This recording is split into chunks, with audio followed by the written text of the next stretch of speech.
मुझे राज्य नहीं चाहिए, जैसा तू बात कर रहा था, राज्य नहीं चाहिए तो भी छोड़, लोक मंगल, लोक संग्रह में वापी, लोक मंगल भी इसी में है। युद्ध छोड़ने में लोक मंगल नहीं है। एक क्षत्रिय धर्म की परंपरा तू तोड़ेगा, इसमें लोक मंगल नहीं होगा, क्षत्रिय लोगों का हित नहीं होगा। ये यदि तू तर्क देता है राज्य नहीं चाहिए तो तू सोचे मैं तो राज्य नहीं चाहिए भाग जा। यदि मैं ये बोल दूं तो नहीं नहीं, युद्ध फिर क्यों कर, अनासक्त होकर के कर, और अनासक्त होकर के भी तू नहीं कर पा रहा है तो कम से कम लोक मंगल के लिए तो कर, समाज के मंगल के लिए तो कर। अब दुनिया, देश दुनिया में जो क्षत्रिय लोग हैं उनके लिए मंगलकारी हो तब तो कर। और एक क्षत्रिय के लिए लोक मंगल बहुत बड़ी बात होती है, क्योंकि क्षत्रिय का जीवन ही लोक मंगल के लिए हो। वो हमेशा इस बात को सोचता है, लोग मेरी वीरता के बारे में क्या बात करते हैं, मेरे पे कोई कलंक तो नहीं है वीरता के रूप में। क्षत्रिय जितना दूसरे समाज की चिंता करता है उतना दूसरा वर्ण नहीं कर पाता। ब्राह्मण अपने आप में रमण करता है, वैसे सिर्फ आजू बाजू का देखता है, शूद्र को सेवा से लेना देना है, लेकिन क्षत्रिय पूरे देश के व्यवस्था से जुड़ा होता है सीधा सीधा। राजा भी यदि चैन से सो रहा है तो क्षत्रिय के कारण, वैश्य भी यदि चैन से सो रहा है और अपना दुकानदारी और कर्तव्य व्यापार कर रहा है तो क्षत्रिय के कारण, शूद्र सेवा कर रहा है अच्छी तरह तो क्षत्रिय के कारण, क्योंकि सीमाएं सुरक्षित हैं, देश सुरक्षित है, देशवासी सुरक्षित हैं। क्षत्रिय के कंधों पे बहुत बड़ा भार है सामाजिक व्यवस्था में, क्षत्रिय बहुत बड़ा एक भार लिए हुए। इसलिए भगवान अर्जुन को बहुत लोगों ने तर्क किए, मैंने आपको पहले अध्याय जब कही थी तब भी मैंने आपको शायद बताया होगा, गीता पे बहुत प्रश्न इस बात के उठते हैं। बहुत शांति प्रिय लोग, शांति सेनाएं या शांति प्रिय जैसी संस्थाएं जो नहीं चाहती युद्ध हो, वो गीता पे हमेशा सवाल उठाती रही इस बात को ले। हमारे भारत में सवाल उठाते रहे लोग, मैं किस किस के नाम लेना ठीक नहीं है। भगवान श्री कृष्ण ने युद्ध करवाया, भगवान श्री कृष्ण युद्ध के निमित्त नहीं है। भगवान श्री कृष्ण ने जितना रोका युद्ध को शायद आज कोई शांतिवादी नेता रोक के राजी नहीं, अपने आप को दाव पे लगा के, अपना मान सम्मान दाव पे लगा के। घर बैठ के राष्ट्रपति भवन से फोन करना आसान है, युद्ध बंद कर दिया जाए, तुरंत शांति बहाल की जाए, जरा युद्ध क्षेत्र में उतर करके शांति की बात करना, इतनी हिम्मत का काम सिर्फ कृष्ण कर पाते हैं साहब। भगवान श्री कृष्ण को जिम्मेदार ठहराना कि आपने महाभारत कराया, गलत है। गीता तो पढ़ो, क्या भगवान कह रहे हैं उसके आधार पर उसको समझो तो सही, उसके बाद निर्णय दो युद्ध किसने कराया।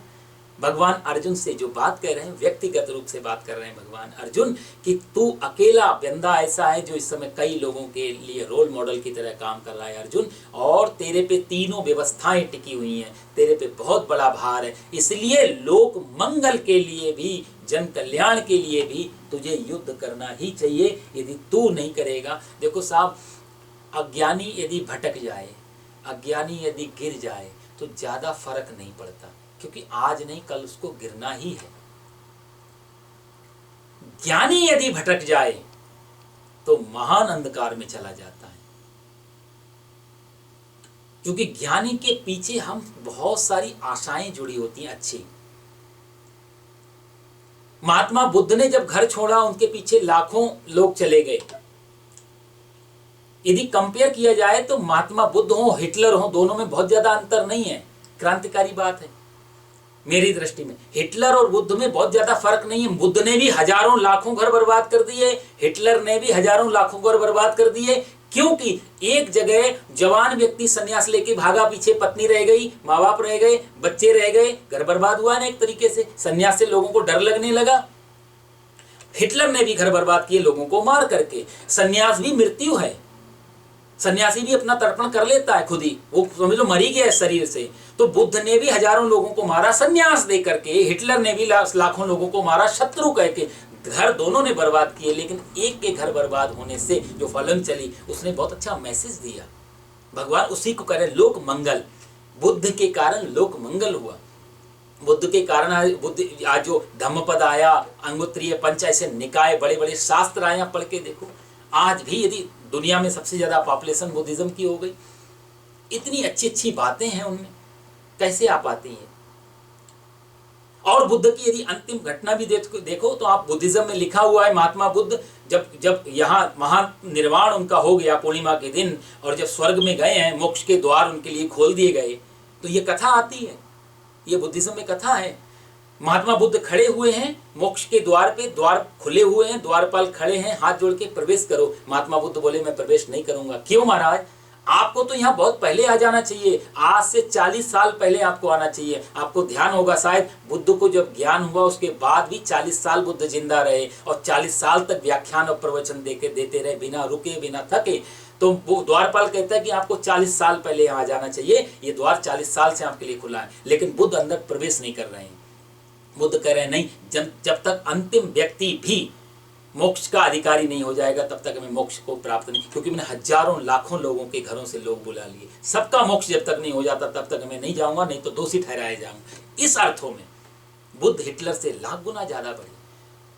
बुद्ध हिटलर सड़ेगा, उसने जितना बर्बाद की सारी बद्दुआएं लगेंगी, लेकिन यहाँ जो बुद्ध को बद्दुआएं लगी हैं वो सद्भाव में बदल जाएंगी जब इन लोगों के जीवन में क्रांति होगी, क्योंकि इतनी आत्माएं भी तो बुद्ध को धन्यवाद देंगी। और महायान जो बुद्ध का अंतिम जो भिक्षु हुआ, जिसने सारी किताबें लिखी, महायान आज भी कहता है कि बुद्ध आज भी मोक्ष के द्वार पे ही खड़े हैं इस करुणा से कि मेरे सारे अंतिम व्यक्ति जब प्रवेश करेंगे उसके बाद में जाऊँ। ये बुद्ध की करुणा है, ये कृष्ण की करुणा है यहाँ, जो अर्जुन को कह रहे हैं कि तू धर्म को मत छोड़।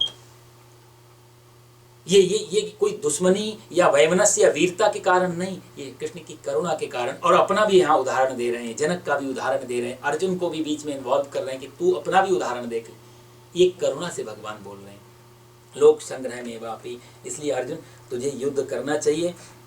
और प्रकृति के बारे में भगवान जो बात करते हैं कि प्रकृति के गुण, हाँ, जो ये 29वें श्लोक में, प्रकृति गुण सम्मूढ़ा सज्जनते गुण कर्मसु तान कृष्ण विदो मंदान कृष्णम विन्न विचाले, कि तू ये समझता है कि तेरे कारण ही बात हो रही है। टाइम थोड़ा सा ज्यादा हो गया, मैं 8:30 तक पूरा करने का प्रयास करूंगा। 2-3 बातें इसमें। और भगवान ने अंत में ये भी कहा कि अर्जुन तुझे यदि लगता है, देखो पहले तो जिम्मेदार बताई, उसकी अपनी जो मर्यादा है वो बताई, उदाहरण दिए, फिर भी बात समझने आई। तो भगवान की शैली देखो गीता में, आप भगवान कहते हैं कि तू किसी भी तरीके से तो समझे, हर ऑप्शन आप अप्लाई कर रहे हैं। अर्जुन से कहते हैं कि तू सोचता है मैं मारता हूं तो तुझे मारना ही चाहिए क्योंकि तू क्षत्रिय वर्ण में पैदा हो चुका है, इसलिए तेरा कर्तव्य है। तू सोचता है कि मैं ही ऐसा करूंगा तो गड़बड़ नहीं हो जाएगा, इसलिए तेरे से पहले जनक कर चुके हैं, अच्छा मैं भी कर्तव्य कर्म को कर रहा हूं। ये सारी बातें तेरी समझ में नहीं आ रही हैं अर्जुन। तो 29वें और 28वें श्लोक में भगवान प्रकृति को जिम्मेदार ठहरा रहे हैं कि तुझे ये लगता है कि तू कर रहा है अर्जुन, तू नहीं कर रहा है, तेरे द्वारा प्रकृति करवा रही है। जैसे हम एक दीपक जलाते हैं, तो हम यदि बोले मैंने दीपक जलाया, उदाहरण से समझने का प्रयास करना आप लोग। भगवान श्री कृष्ण अर्जुन से क्या कहना चाहते हैं, इस एग्जाम्पल से शायद मैं समझा पाऊं। जैसे हम दिया जलाया, हमने जब बोला कि अहंकारा विमूढ़ आत्मा, मैं करता हूं, मैंने किया, तो यहाँ पर भगवान कह रहा है कि प्रकृति कर रही है। कैसे? कपास जिससे दिया बनता है रुई से, रुई मैंने बनाई, मैं तो रुई बनाने वाला नहीं हूं, रुई प्रकृति ने नेचर से पैदा होकर के आई। घी जिससे दीपक जला, घी या तेल, घी मैंने बनाया। या सोचे गाय या भैंस ने बनाया, तो गाय और भैंस बना सकती है घी। इसका मतलब घास से घी बनाने की आज भी कोई लेबोरेटरी है संसार में? घास से घी बना दे, या एक रोटी से एक बूंद खून बना दे? पूरी दुनिया की साइंस, मेडिकल साइंस में कहीं ऐसी लैब बन पाई? जो पेट में काम हो रहा है, रोटी डाल रहे हैं, ब्लड में कन्वर्ट हो रही है, और उस ब्लड में भी कितनी WBC RBC पता नहीं क्या क्या आप लोग जब टेस्ट करते हैं तो लिखा हुआ आता है, दुनिया भर की चीज, प्लाज्मा बन रहा है, RBC है, WBC है, और हीमो क्या क्या चीजें उस ब्लड। कोई लैब तैयार कर पाएगी ऐसा? एक रोटी इधर से डाले मशीन से, उधर से ये खून की वही क्वालिटी निकले जो शरीर में बन रही है, ब्लड के ग्रुप बन रहे हैं। ऐसी दुनिया में आज तक तो कोई वैज्ञानिक तैयार नहीं कर पाया। इसका मतलब कौन कर रहा है? भगवान उसी की याद दिला रहे हैं, प्रकृति। तू सिर्फ रोटी डाल रहा है, तेरा काम इतना है रोटी डालना। और वो भी मजे की बात, तू नहीं है, ये शरीर भी तेरा नहीं है, ये भी प्रकृति का बना हुआ। मजे की बात, तो ये शरीर भी ऑटो मोड पे ही लगा हुआ। तुझे भूख लगी ऑटोमेटिक, और भूख लगी और तू तुरंत भोजन लेकर के बैठ गया ऑटोमेटिक, और हाथ अपने आप चला गया, और हाथ ने पेट मुंह को दिया, मुंह ने गले को दिया, गले ने नीचे उतार लिया, और अंदर का काम शुरू हो जाता है। इस पेट में जितना काम हो रहा है, छोटे से पेट में, यदि इतना काम हमको बाहर करना पड़े तो वैज्ञानिक लोग कहते हैं कि कम से कम 50 एकड़ में फैक्ट्री तैयार करनी पड़ेगी। यदि हम पॉसिबल कर पाए बाहर, पहली बात तो इतना इम्पॉसिबल है, लेकिन पेट जो काम कर रहा है उस काम को यदि बाहर करवाना पड़े मशीनों से, 50 एकड़ में मशीन लगानी पड़े। भगवान उसी को अर्जुन को सावधान कर रहे हैं। अर्जुन अहंकारा विमूढ़ात्मा कर्ता हम इति मन्यते। एग्जाम्पल दे रहा था मैं दीपक का कि ना हमने घी बनाया, ना हमने कपास बनाई, मजे की बात माचिस की तीली ने आग जलाई। सहारा लिया माचिस की तीली का, और माचिस की तीली भी मैं सोची कि माचिस की तीली में आ गए, यदि ऑक्सीजन ही नहीं होती प्रकृति में तो आज पृथ्वी से ऊपर 200 मील ऊपर उठ जाओ, खत्म है ऑक्सीजन। सिलेंडर लेके जाना पड़ता है एस्ट्रोनॉट को ऊपर, नहीं ऑक्सीजन मर जाएगा। यदि वो सोचे कि सब कुछ मैं कर रहा हूं, एक छोटा सा दीपक भी जलाने की हमारी औकात नहीं है, और हम सारे जीवन के बड़े बड़े वादे करते कि मैं करता हूं। इसलिए भगवान ने कहा विमूढ़ आत्मा, महान मूर्ख है। भगवान एक तरीके से गालियां दे रहे हैं। हमारे यहाँ गालियां भी बड़ी शोभनीय गालियां होती थी, मर्यादित गालियां थी। आदमी समझ भी जाए, थप्पड़ भी लग जाए। बातों का थप्पड़ लात के थप्पड़ से ज्यादा खतरनाक होता है। भाई लात मारना तो आसान है, लात एक बार खाने की आदत पड़ गई तो बेशरम हो जाते हैं, पर जिसको बात नहीं लगी उसको लात की भी असर नहीं होता। भगवान बातों की लात मार रहे हैं, आप शब्दों की लातें पड़ रही। अहंकारा विमूढ़ात्मा कर्ता हमिति मन्यते। उदाहरण बहुत सारे थे देने के लिए, पर टाइम थोड़ा कम है। मैंने दीपक का उदाहरण आपको दिया कि एक छोटा सा दीपक का प्रकाश होने पर भी यदि हम ये सोचे मैं, तो हम कहीं से कहीं तक उसमें इन्वॉल्व नहीं है। तो बाकी दुनिया के जितने भी बड़े बड़े काम है, चाहे वो बड़ा मकान में हम बैठे हों और बोले मैंने बनवाया, तो इसके भी पीछे मटेरियल में आप चले जाना। कोई भी चीज दुनिया की है जहां आपको लगेगा कि मेरा तो थोड़ा सा भी रोल, यदि 100 नंबर हो तो मेरा 1 नंबर मिलेगा। जो जो जहां जहां मैं कहता हूं मैंने ऐसा, मैं आपको गीता सुना रहा हूं, मजे की बात, मैं गीता सुना रहा हूं। भगवान श्री कृष्ण कृपा करके अर्जुन को नहीं बताते तो गीता हो पाती, मैं सुना पाता आपको। मैं आपको जूम पे ये लेक्चर दे रहा हूं। आप सोचो जरा, यदि हवा में ऐसी चीज नहीं होती जो मेरा ये वीडियो, मेरी ये आवाज आप तक नहीं पहुंचा पाती, तो क्या मैं आपसे बात कर पाता इस कोरोना काल में? मैं सिर्फ यहां बोल पा रहा हूं और वो आवाज आप तक पहुंच रही है विद वीडियो। ये प्रकृति, भगवान उसी की बात कर रहे हैं कि गुणा गुणानुवर्तन्ते, प्रकृति जैर गुण ही, एक प्रकृति ही अपने आप सारा काम कर रही है, तुम सिर्फ निमित्त हो। मैं क्या कर रहा हूं? सिर्फ मैं बोल रहा हूं किसी की बातों को। भगवान श्री कृष्ण ने अर्जुन को बोला, वो बातें मैं आज आपको बता रहा हूं, वो बातें, लेकिन वो मैं कॉपी करके आपको दे रहा हूं सिर्फ कुछ चीजें। और उतना भी मैं कर पा रहा हूं इसलिए क्योंकि गले की नसें काम कर रही हैं, जिह्वा काम कर रही है, मुंह काम कर रहा है, मैं जिंदा हूं। बहुत सारी प्रकृति मेरे पे मेहरबान है, मेरे शरीर पे मेरे को जिंदा इस लायक बना के रखा, तब ये आवाज निकल पा रही है। और इससे आगे जब ये चीजें आप तक पहुंच पा रहे हैं, इसके पीछे पूरा देखो ना, तार आप तक है, आपके घर तक कोई मेरे यहाँ से तार नहीं गया, कोई पाइपलाइन नहीं गई, आवाज पहुंच रही सब। यदि ये शक्तियां नहीं हो प्रकृति में, सिर्फ पूरा विज्ञान ने कुछ भी किया तो डिस्कवरी की, सिर्फ खोज की, प्रकृति की पावर की खोज कर ली। न्यूट्रॉन पहले से था, इलेक्ट्रॉन पहले से था, प्रोटॉन पहले से था, अणु बम मिला करके परमाणु बम जो तैयार कर दिया, वो परमाणु बम तैयार पहले से था, सिर्फ इलेक्ट्रॉन न्यूट्रॉन प्रोटॉन को मिलाना था साहब। प्रकृति के में बहुत पावर है, उस शक्ति को इकट्ठा कर दिया तो हाइड्रोजन बम और न्यूक्लियर बम तैयार कर ली, और वो सोचे मैंने तैयार किए। भगवान उसी अहंकार को पत्थर मार के तोड़ रहे हैं कि मनुष्य को अहंकारा विमूढ़ आत्मा, जो भी संसार में कहता है कि मैंने किया वो विमूढ़ है। और यहाँ पर अंतिम श्लोक में भगवान बात कर रहे हैं कि वो मंदमती है, वो बुद्धिहीन व्यक्ति है। इसलिए अर्जुन तेरे लिए सबसे उपयुक्त यही है कि तू क्षत्रिय धर्म में पैदा हो गया है, तेरे आगे तू इधर उधर जाएगा तो तेरे को डिप्रेशन आ जाएगा, टेंशन आ, जब तुझे लगेगा मैं कुछ कर ही नहीं रहा हूं, तो तुझे ज्यादा संभावना ये नहीं है कि तू फिर करने लग जाए। तू सोचे कि जब मैं करिए मेरी कोई औकात ही नहीं तो मैं क्यों जाऊं। जैसे हम छोटी छोटी चीजें हम पूछ रहे, किसी ने पूछना ही नहीं तो क्यों करें, किसी ने धन्यवाद ही नहीं दे रहा तो क्यों करें।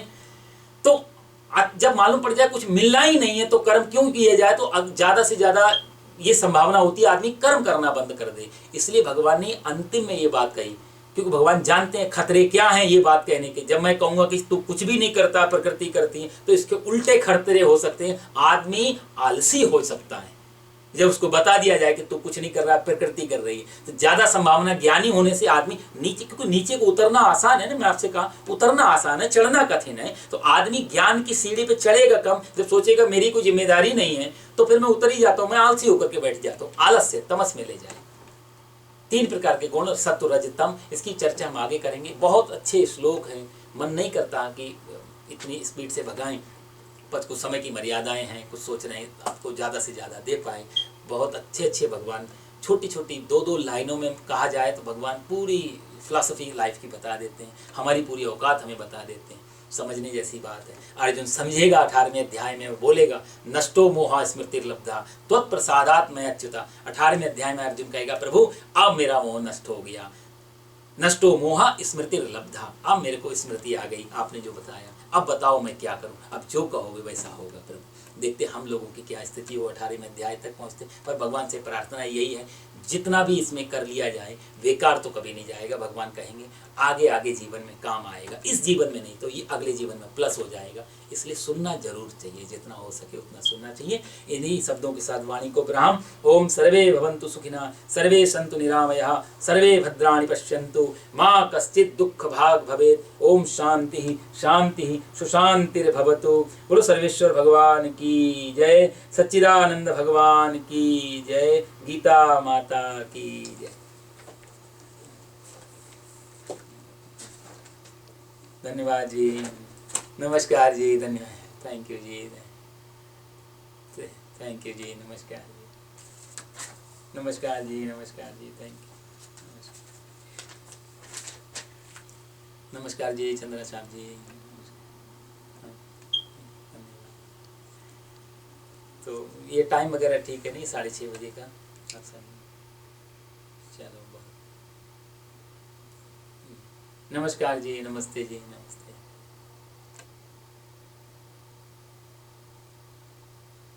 अच्छा जी, धन्यवाद जी। अच्छा जी, नमस्कार, प्रणाम जी, प्रणाम प्रणाम।